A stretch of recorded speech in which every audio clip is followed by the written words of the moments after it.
बसाया जगत आपका आप समझता जगत के चलेया पूरे जगत का पानी बसे बसाया जगत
शेखर भाई को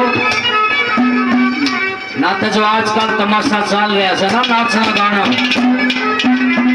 भाई भी बुला सका था 4-5 लेडीज लेकिन भाई के विचार देख के एक बार जोरदार तालियां लगाएं कि जिन्होंने साफ सुथरा सत्संग आपके बीच में कराया। भाई शेखर शोर मान सम्मान देते भगवान इन दोगुनी रात चौगुने उन्नति हो। बार बार धन्यवाद मेरे भाई प्रवीण खत्री जी और शोर के आशीर्वाद का भाई का धन्यवाद है। आदमी भाई साहब मान सम्मान देते बार बार धन्यवाद मेरे भाई सत्यवान जी और भी भाइयों ने मान सम्मान दिया सबका बार बार धन्यवाद। सजनों दुनिया नू कैसे सत्संग करो सत्संग और हम भी वहां सा खड़े हो गए मंच पर लेकिन एक बात समझ में नहीं आई और तो सुनियो कि जाना उसने भी जो सत्संग करता है अड़ा नहीं रहना। हर जाना उसने भी जो उल्टे काम करे है। मन में भ्रम हो गया कि भाई जब जाना है तो सत्संग के जरूरी है ये फायदा है सत्संग करने का मौज लो ऐस करो और तेरा सत्संग का फर्क बताया एक साथ होने एक भक्ति में लीन बैठा दिन देखे न रात देखे, खाना पीना छोड़ दिया, भगवान का स्मरण करता है। और भाई एक मेरे पर आ गया, बोला क्या की पुलाथी मार रहा है, बोला सत्संग करूं पार उतरूंगा, बोले अरे अमर हो जाएगा, बोला अमर तो कौन होया सर, बोला फिर मेरे की डाल मौज कर बावले छोड़ी सत्संग ने कह दरिया से विनाश काले विपरीत बुद्धि ओरे तपस्या में तो उठ गया, और उठ के बोले भाई सत्संग का भेद पाड़ूंगा, ये सोता केस है। साल पड़ा और जाते जाते बाबा जी के दर्शन हो गए, बोला बाबा जी रुकियो, आप तपस्वी हो, भगवान के तुल्य माने जाते हो, उन्हें एक फर्क बता दो, सत्संग का फायदा क्या है। सत्संग का फायदा पूछे, हाँ महाराज सुन ले, और हम भी सुन लियो सत्संग का फर्क केस है, जाना सब न है। उस बाबा जी ने कही कि एक शेरनी जिस टाइम अपने शिकार को पकड़ती है, उस शिकार को अपने पहने दांतों से चबा चबा करके खा जाती है। महाराज सही बात से तो शेरनी के छोटे शिकार में, और वही शेरनी जब अपने बच्चे को उठाती है उन्हीं दांतों से, शेरनी भी वायस है और दांत भी वायस है, लेकिन जब अपने बच्चे को उठाती है एक जगह से दूसरी जगह छोड़ती है, उस बच्चे का खरोच भी नहीं आती। महाराज इसका मतलब समझा गोना कि इसका मतलब ये है कि वो बच्चा अपनी माँ के प्रति समर्पित है, अपनी माँ को याद करता है, तो माँ भी उसका ध्यान रख है। और शिकार दुश्मन का कभी विचार नहीं करता, दुश्मन को याद नहीं रखता, उल्टे काम करता है। शिकार न तो दर्द होना ही होना। कहने का मतलब सत्संग का फर्क ये बताया कि दांत भी वही, शेरनी भी वही, लेकिन जब शिकार को खाती है तो उसकी बुरी गति कर देती है, और जब उन्हें बच्चे को उठाती है तो प्यार से उठाती है। फर्क क्या? फर्क ये कि जो सत्संग करता है मतलब भगवान को याद करता है, तो भगवान भी उसको याद करता है। हर जिससे पार लगाने का मौका आवे तो अपने कोमल हाथों से, अपनी कोमल शक्ति से अपने भगत को एक जगह से उठा के दूसरे जगह पर भेज देता, उसको पार उतार देता है। और वही भगवान पापी इंसान को जो उसका ख्याल नहीं रखता, उसका ध्यान नहीं करता, चबा चबा के खा जाए और उल्टा इस 184 फेर भेजते। सत्संग इतना है और सत्संग कुछ नहीं है। इसलिए कहते हैं भगवान का भजन करना चाहिए, सुमरन करना चाहिए। दूसरी कली में क्या कहा और क्या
आदरणीय मान सम्मान का योग हमारे चाचा जी ईश्वर जी उमरावत गांव से शोक से आशीर्वाद देते हैं, बार बार धन्यवाद है। ये मेरे भाई साहब मान सम्मान करते हैं, इनका भी धन्यवाद है। नाम अनेक, रूप अनेक, लेकिन किन किन भक्तों को भगवान ने पार उतारा, तीसरी कली में कैसे महिमा दर्शाई, क्या कहा।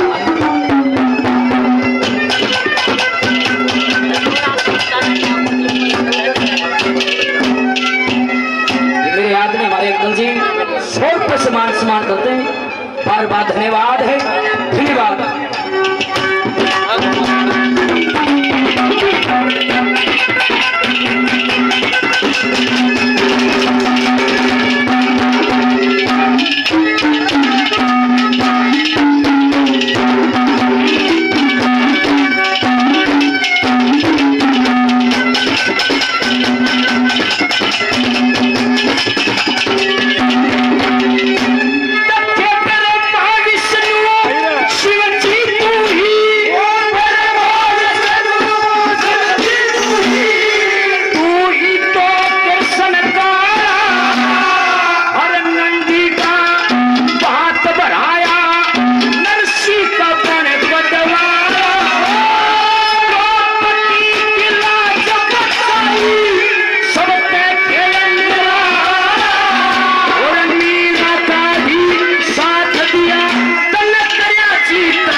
संस्कृति प्रेमी, रागनी प्रेमी और नवजात बाल गोपाल के पिता श्री मेरे बड़े भाई शेखर जी और शोर से मान सम्मान करते हैं। मेरे भाई का बार बार धन्यवाद है। भगवान का सुमरन, भगवान का सत्संग एक पापी इंसान को भी भगत बना देता है। आखिरी कली में कैसे दर्शाया कवि ने, क्या कहा।